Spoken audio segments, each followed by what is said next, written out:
1980 में इसकी ज्यादा चर्चा नहीं हुई। इसका असली रंग दिखना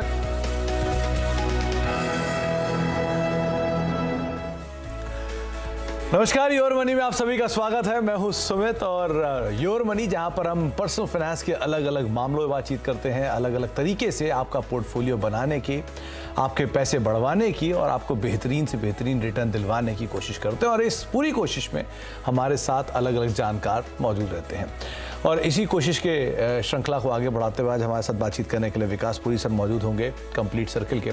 उनसे हम बातचीत करेंगे फंड्स को लेकर, म्यूचुअल फंड्स को लेकर, और स्पेशली इंटरनेशनल मार्केट्स में अगर आप एक्सपोजर लेना चाहते हैं तो कौन कौन सी बातों का वो ख्याल रखना होगा, किन किन फंड्स के अंदर आप निवेश कर सकते हैं, कैसे उसकी टैक्स इम्प्लीकेशन होगी, कितना हिस्सा आपका जो पर्सनल फाइनेंस का आपको इंटरनेशनल मार्केट्स की तरफ एक्सपोज करना है, इन सब पर हम बातचीत करेंगे विकास सर से। तो विकास सर नमस्कार, स्वागत आपका कार्यक्रम में।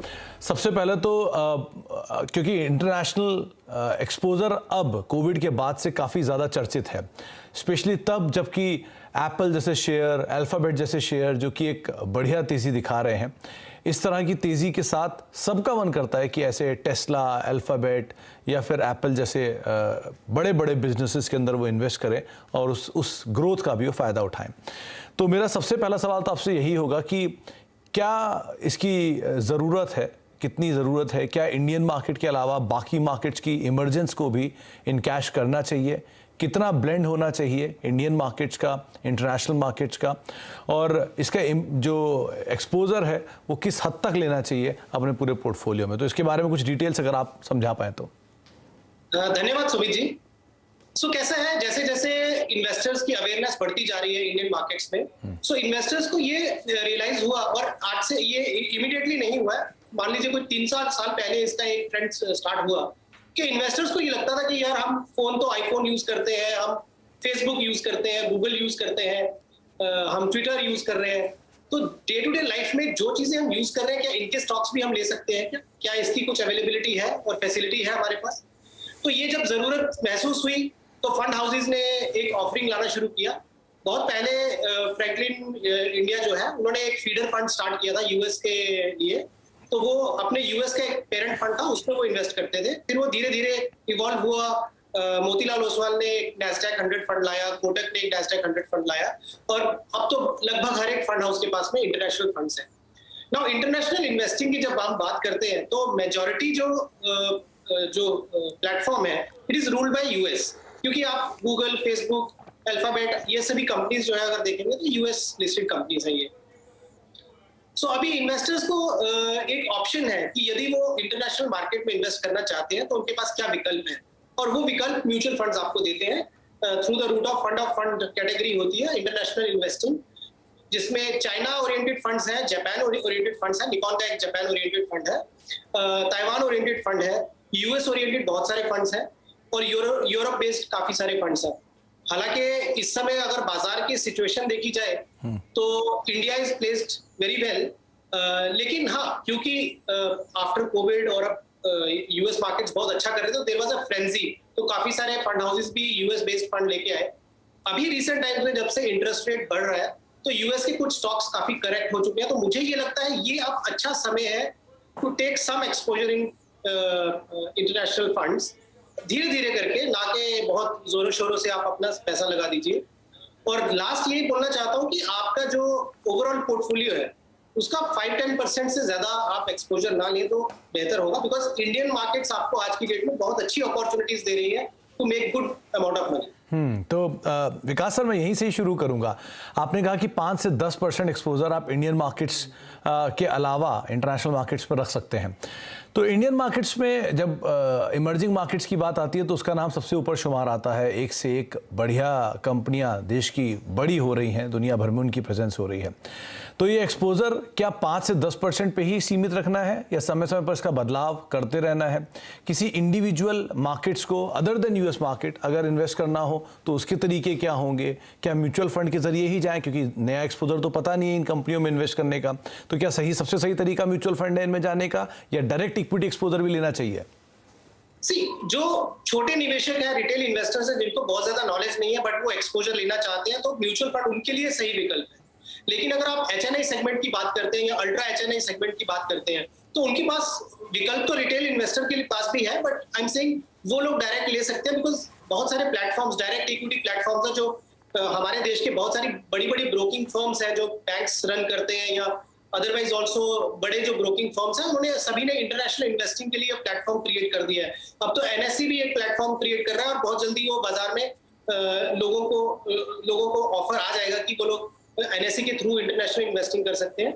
सो कहने का मतलब ये है कि डायरेक्ट स्टॉक्स लेना अभी इजी है और उसमें इन्वेस्ट किया जा सकता है। तो अलग अलग ब्रोकिंग फर्म्स आपको वो प्लेटफॉर्म देती है और वहां से आप करके इंडियन रुपी से आप उसमें डालते हैं, वो डॉलर डिनोमिनेशन में चेंज होके और यूएस में इन्वेस्ट हो जाता है। अब तरीके तो 2-3 हैं, लेकिन रिटेल इन्वेस्टर के लिए जो हमारे दर्शक ज्यादातर इस प्रोग्राम को देख रहे हैं, यदि आपको बहुत ज्यादा नॉलेज नहीं है तो mutual fund route is the best and safest route. जी अच्छा विकास सर, एक बात और बताएं, आमतौर पे छोटा निवेशक जो होता है उसका डिनोमिनेशन हमेशा कम होता है, 500 रुपए की EMI, 1000 रुपए की EMI, 2000 रुपए की पर मंथ की SIP, माफ़ कीजिएगा, वो हर महीने ऐसे निवेश करता है। और क्योंकि वो जब अंतर्राष्ट्रीय बाज़ारों की बात सुनता है तो वो जो भी स्टॉक्स हैं, चाहे एप्पल हो, टेस्ला हो, अल्फ़ाबेट हो या फिर बाकी कंपनियों के शेयर हों, वो सब तो डॉलर में होते हैं और बड़े बड़े डिनोमिनेशन में होते हैं। तो इसका सोल्यूशन वो कैसे निकालें, कैसे वो इन्वेस्ट करें इसके अंदर? इसीलिए जैसे मैंने बोला कि म्यूचुअल फंड रूट बेस्ट है। म्यूचुअल फंड में अगर आप ये जो इंटरनेशनल फंड्स हैं, म्यूचुअल फंड्स द्वारा जो ऑफरिंग होती है, तो उसमें 500 रुपए की SIP भी कर सकते हैं, 1000 रुपए की SIP भी कर सकते हैं। तो रिटेल इन्वेस्टर्स को वो सोचने की जरूरत नहीं है, because end of the day जो म्यूचुअल फंड हाउस है या वो जो फंड है वो हजारों लाखों इन्वेस्टर्स का पैसा इकट्ठा करके आगे यूएस में इन्वेस्ट कर रहा है या यूएस के किसी एक फंड में इन्वेस्ट कर रहा है। तो वो फंड हाउसेस की जो कलेक्टिवनेस होती है कि वो बहुत सारे निवेशकों का पैसा लेके कर रहे हैं, तो इसलिए उनको पैसे इन्वेस्ट करने का प्रॉब्लम नहीं है। तो रिटेल इन्वेस्टर के लिए बेस्ट रूट यही हो गया कि आप ऐसे इंटरनेशनल फंड्स जो है या नेस्डैक फंड्स जिसको हम बोल रहे थे अभी, तो उसमें आप 500 रुपए, 1000 रुपए या 2000 रुपए की SIP के थ्रू आप पार्टिसिपेट कर सकते हैं। जैसे आप इंडियन मार्केट में आप देखें सुमित जी, तो अगर आप TCS की बात ले लीजिए, 3000 रुपए का शेयर है, लेकिन आप डायरेक्टली TCS में पार्टिसिपेट नहीं करना चाहते हैं तो आप किसी एक फंड को ले लीजिए, टेक्नोलॉजी फंड को, तो आपका TCS में भी, इंफोसिस में भी, विप्रो में भी, हर तरह की कंपनी में इन्वेस्टमेंट हो रहा होगा, तो आप महज 500 रुपए की SIP से कर सकते हैं इन्वेस्ट। तो यही सुविधा इंटरनेशनल फंड्स में भी है। अच्छा एक और बात विकास सर, क्योंकि घरेलू फ्रंट पे जब आप निवेश करते हैं तो ये टेस्टेड एंड ट्रायल्ड है, पिछले कई सालों से आप देख रहे हैं, घरेलू इन्फॉर्मेशन बहुत सारी अवेलेबल है और आप निवेश करना चाहते हैं तो आपको ये बात पता है कि ऑन एन एवरेज इक्विटीज आपको 15 से 17% का एक एवरेज रिटर्न दे देता है। तो क्या अंतर्राष्ट्रीय बाजारों में निवेश करना सेफ है, पहला, और दूसरा क्या 15 से 17% की इक्विटी का रिटर्न एक्सपेक्ट करना वहां से जायज़ है या और ज़्यादा या कम हो सकता है? इंटरनेशनल इन्वेस्टिंग की जब हम बात करते हैं तो मैं आज की डेट में अभी मैं चाइना बेस्ड फंड या जापान बेस्ड फंड और उनकी बात नहीं कर रहा हूं, मैं स्पेसिफिकली US बेस्ड फंड की बात कर रहा हूं, बिकॉज मेजॉरिटी ऑफ इन्वेस्टमेंट्स हमारी वहीं जाती हैं। US में अगर आप इन्वेस्ट करते हैं तो आप सुमित जी देखेंगे पिछले कुछ सालों में एक ट्रेंड होता है कि रुपी डेप्रिशिएट करता है US डॉलर के सामने में, तो वो 4%, 4.5% के आसपास का एवरेज रिटर्न आपको डॉलर डेप्रिसिएशन से मिल जाता है, प्लस जो उनकी रिटर्न होगी। तो यदि उनकी रिटर्न 10-11% भी हुई एवरेज रिटर्न, हालांकि अभी अगर आप पिछले 2-3 साल का ट्रेंड देखेंगे तो US मार्केट ने बहुत अच्छा रिटर्न दिया है। इस साल जो 2022 शुरू हुआ वहां पे US ने काफी नेगेटिव रिटर्न दिया, बट अगर उसके पीछे का देखेंगे 2-3 साल का एवरेज रिटर्न तो बहुत अच्छा रिटर्न था। सो हम ये बोलेंगे कि अगर आप 8 से 10 साल की अवधि ले लेते हैं या 5 से 7 साल की अवधि लेते हैं तो उसमें US का रिटर्न आपको एक तो उनके जो स्टॉक्स की रिटर्न होगी या कॉर्पोरेट अर्निंग्स की रिटर्न होगी, US की अपनी जो ग्रोथ स्टोरी है उसकी जो अर्निंग होगी, प्लस आपको रुपी डेप्रिसिएशन का जो है वो एडिशनल एक बेनिफिट मिल जाता है। मैं ये नहीं बोलूंगा कि आपको सुपर नॉर्मल रिटर्न मिलेगी, बट क्या होता है कि अगर आप अपनी कंट्री में पैसा लगा रहे हैं, कल को किसी वजह से आपकी अपनी कंट्री में रिटर्न नहीं आ रही, तो आपके पास एक विकल्प है कि आप किसी दूसरे देश में पैसा लगाए। हो सकता है उस समय वो इकोनॉमी हमसे ज्यादा अच्छी कर रही हो तो आपको थोड़ा बहुत रिटर्न वहां से आ जाता है। ओके तो विकास सर, अगर कोई भी निवेशक, नया निवेशक है जो हमें इस समय सुन रहा है, वो कोई फंड्स में अगर निवेश करना चाहता है अंतर्राष्ट्रीय बाजारों के जो इंटरनेशनल फंड्स होते हैं, तो आप क्या सुझाएंगे, कौन कौन से फंड्स हो जहां पे वो दाव लगाए? सुमित जी, क्या होता है कि मैं उनको यही बोलूंगा कि डायरेक्ट में ना जाके आप किसी एक बास्केट लीजिए, ETF या जिसको एक्सचेंज ट्रेडेड फंड जिसको बोलते हैं, to make it very simple, जो म्यूचुअल फंड द्वारा इंटरनेशनल फंड्स है, जैसे कोटक का नेस्डेक फंड है या मोतीलाल ओसवाल का नैस्डैक फंड है, नैस्डैक 100 फंड ऑफ फंड है। फ्रैंकलिन इंडिया का एक फीडर फंड है जो फ्रैंकलिन टेम्पल्टन की अपनी यूएस पेरेंट कंपनी है, उनके एक फंड में वो इन्वेस्ट करते हैं। तो ये 3 अच्छे फंड हैं जो जिसमें आप निवेशक जो है वो एसआईपी रूट से या बल्क में भी कर सकते हैं, बट थोड़ा स्टैगर्ड मैनर में करेंगे तो बेहतर रहेगा। और लास्टली विकास सर, क्योंकि इसकी इम्प्लीकेशन का दूसरा हिस्सा आता है टैक्सेशन, तो टैक्सेशन कैसे इसका रीड करें कि जैसे घरेलू फ्रंट पे टैक्सेशन होता है अलग अलग म्यूचुअल फंड्स का, इक्विटीज का, क्या उसी तरह का टैक्स इम्प्लीकेशन इसका भी रहेगा? जी नहीं, घरेलू में जो इक्विटीज की टैक्सेशन है वो लॉन्ग टर्म यानी 1 साल के ऊपर अगर आप पैसा रखते हैं और आपका जो गेन है उस पर 10% का टैक्स लगता है।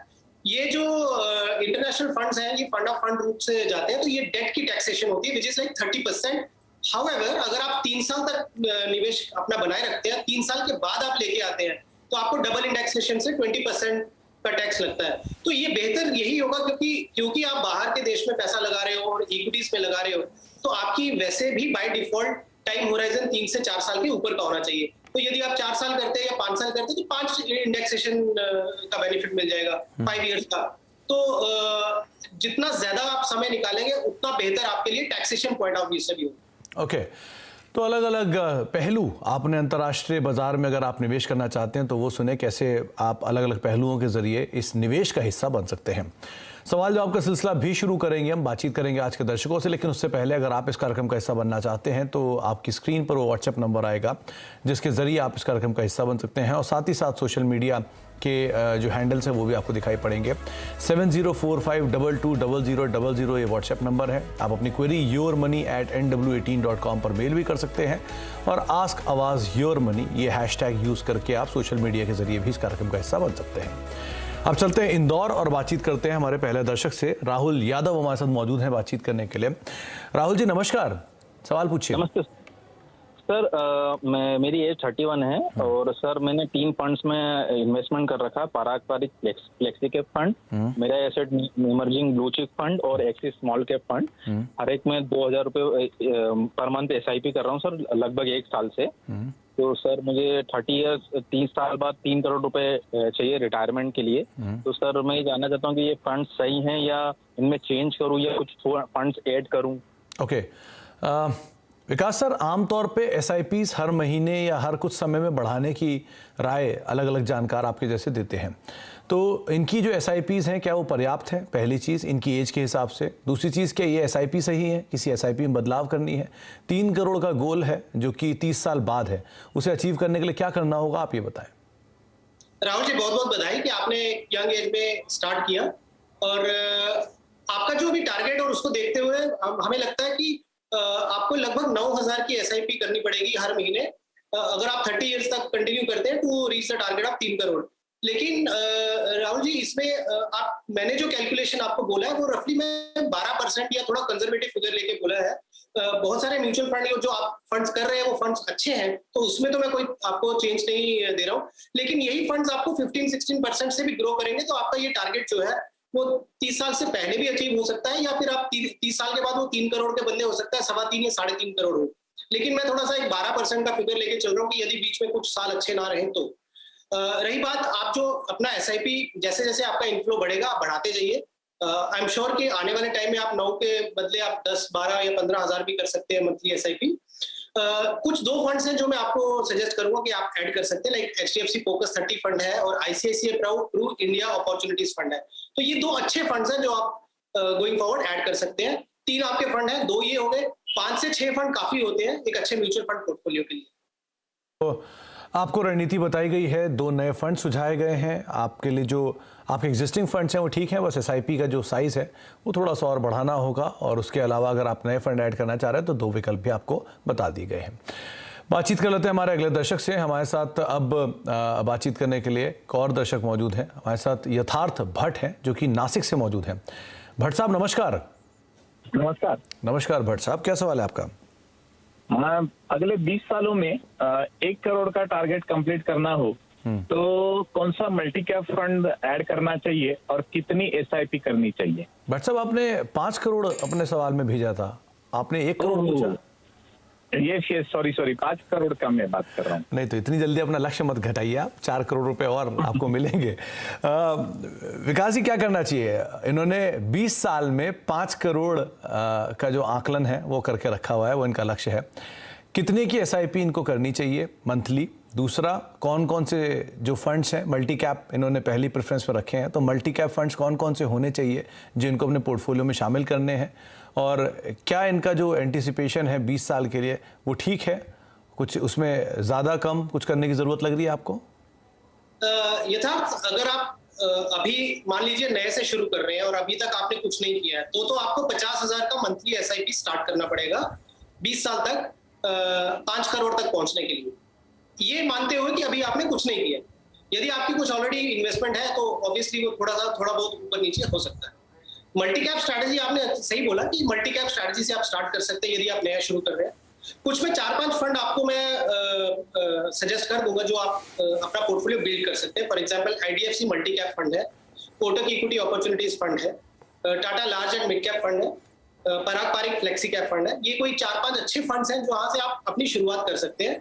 और जैसा मैंने बोला 50,000 से आप शुरू करेंगे तो ही 5 करोड़ पे आप पहुंच पाएंगे।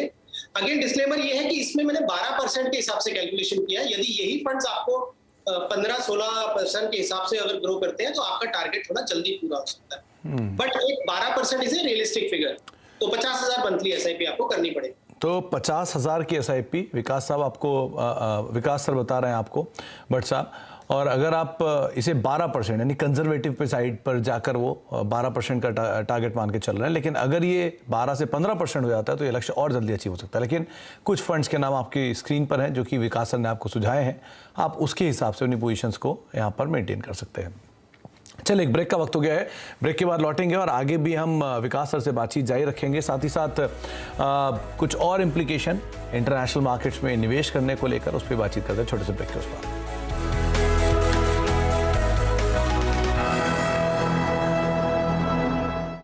आप देख रहे हैं योर मनी और हम बातचीत कर रहे हैं अंतर्राष्ट्रीय बाजारों में निवेश को लेकर, कैसे उन अवसरों का फायदा आप उठा सकते हैं, कैसे इन मौकों को आप तलाश सकते हैं।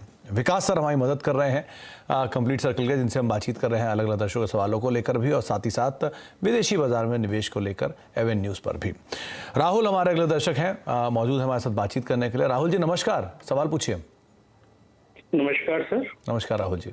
सर मैं सिल्वर ईटीएफ के बारे में जानना चाहता था, ये हम लोग को इन्वेस्ट करना चाहिए कि नहीं करना चाहिए? सिल्वर ईटीएफ, आपने गोल्ड ईटीएफ नहीं पूछा, सिल्वर ईटीएफ पूछा, कोई खास वजह राहुल जी? सर गोल्ड को मैं एक्यूमुलेट करता रहता हूँ उसमें ईटीएफ के थ्रू, ओके, बट सिल्वर नहीं करता हूँ, इसलिए है। ओके, और आप इंडस्ट्रियल कमोडिटी का हिस्सा बनना चाह रहे हैं तो आप शायद आपने सोचा कि चलो सिल्वर भी ले लेते हैं। Yes, this is the reason. Okay. Vikas sir, gold precious metal में सभी निवेश करना चाहते हैं ऑब्वियसली, लेकिन ये राहुल जी की सोच है कि इन्होंने सिल्वर ईटीएफ के अंदर निवेश करने के लिए मौके ढूंढ रहे हैं। क्या जो इंडस्ट्रियल ग्रोथ है इंडिया की उसका हिस्सा इसके थ्रू बना जा सकता है? सिल्वर ईटीएफ में निवेश करना चाहिए? क्या एक्सपेक्ट करें रिटर्न वाइज? क्या इम्प्लीकेशन है, करना चाहिए नहीं करना चाहिए? कोई और बेटर ऑप्शन हो, आप जो विकल्प बता पाए ना। सुमित जी, जैसे हम एसेट क्लास की बात करते हैं, रियल एस्टेट हो गया, इक्विटीज हो गया या कमोडिटीज हो गया, तो obviously gold and silver should be a part of your portfolio. 4 to 5% तक गोल्ड और सिल्वर आप अपने पोर्टफोलियो में जमा कर सकते हैं। और अच्छी बात क्या है कि गोल्ड के ईटीएफ तो काफी टाइम से थे, सिल्वर को बाय करने के लिए अभी तक कोई इतना अच्छा विकल्प नहीं था, बिकॉज फिजिकल फॉर्म में ही बाय करना होता था। लेकिन अभी सिल्वर के ईटीएफ्स आ गए हैं, म्यूचुअल फंड से सिल्वर ईटीएफ कर दिया है लॉन्च। सो राहुल जी, अच्छा विकल्प है, आप कर सकते हैं, क्योंकि सिल्वर का इंडस्ट्रियल यूज होता है। फार्मास्यूटिकल्स में प्योर सिल्वर की बहुत ज्यादा डिमांड है और वो बढ़ती जा रही है। सो फ्यूचर आउटलुक इसका अच्छा ही लग रहा है। और ईटीएफ के थ्रू लेंगे तो आपका जीएसटी बचता है, आपको स्टोरेज की कॉस्ट बचती है, आपको लिक्विडिटी हाई हो जाती है, बिकॉज आपको ये जरूरी नहीं है कि आपने पूरा 1 kg का बार लिया तो पूरा बार बेचना पड़ेगा। So it's a good option. और सिल्वर का जो फ्यूचर आउटलुक भी है वो भी अच्छा ही दिख रहा है। तो मैं जरूर आपको सजेस्ट करूंगा कि आप कंटिन्यू करिए और ईटीएफ रूट से आप ऐड करते रहिए धीरे धीरे।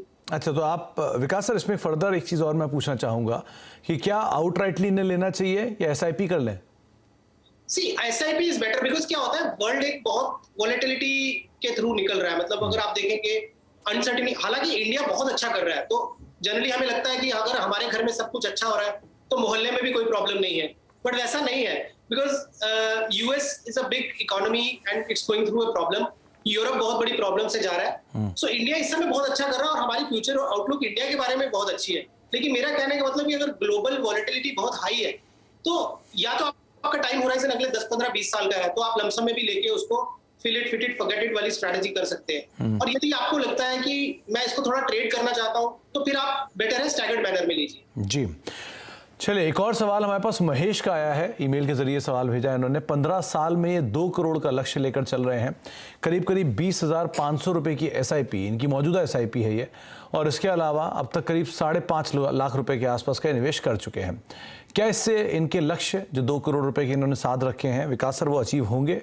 और दूसरा, कौन कौन से फंड्स या कोई इम्प्लीकेशन जो आप मतलब कौन कौन से फंड्स या कुछ और बदलाव जो आप करना चाहें?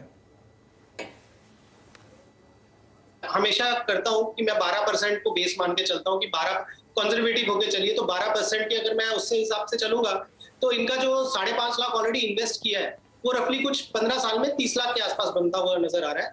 और जो SIP ये कर रहे हैं मंथली, अगर हम उसको कैलकुलेट करेंगे तो रफली 1 करोड़ के आसपास 15 साल में बनता है।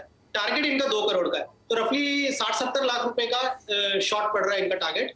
उसके लिए इनको एडिशनल SIP करना पड़ेगा। रफली टोटल SIP इनका अगर रफली 35,000 के आसपास होएगा तो ये टारगेट कंफर्टेबली अचीव कर सकते हैं। तो रफली 14,500 या 15,000 की SIP अगर ये ऐड कर सकें धीरे धीरे या टॉपअप्स करें तो ये टारगेट अपना अचीव कर सकते हैं। और जैसा मैंने बोला कि ये 12 पे मैंने कैलकुलेशन किया, अगर 15 की कैलकुलेशन से लेंगे तो शायद थोड़ा बहुत आगे पीछे हो सकता है, बट स्टिल एक कंजर्वेटिव अप्रोच से चलना चाहिए क्योंकि फ्यूचर का किसी को आइडिया नहीं है। तो 15,000 या 14,500 के आसपास इनको और ऐड करना चाहिए। तो करीब जी अच्छे हैं, but may be HDFC focus 30 या SBI कॉन्ट्रा फंड एक अच्छा फंड है, वो भी एक ऑप्शन है जो ये ऐड कर सकते हैं। तो और हाइब्रिड, इनको मुझे लगता है कि हाइब्रिड फंड के बदले इनको एक प्योर इक्विटी HDFC फोकस 30 ले लेंगे तो ज्यादा बेहतर रहेगा। ओके, तो 15,000 का एडिशनल फंड और कुछ नाम, कुछ विकल्प जो आपके सामने हैं, आप इनको अपने पोर्टफोलियो में ऐड कर सकते हैं।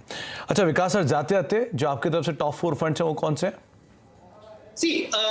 ऐसे जब मैं हमेशा बोलता हूँ कि फंड्स की लिस्ट तो बहुत लंबी है, बट आज के सिनेरियो में अगर किसी को पोर्टफोलियो बिल्ड करना है तो SBI contra, Tata large and mid cap fund, ICICI Pru India opportunities fund and PGIM mid cap, ये 4 फंड ऐसे हैं जहां पे आपको लगभग हर तरह की स्ट्रेटजी मिल जाएगी और यहाँ से पोर्टफोलियो बिल्ड करने के लिए ये 4 अच्छे ऑप्शंस हैं जो मैं समझता हूँ आज की डेट में लिए जा सकते हैं।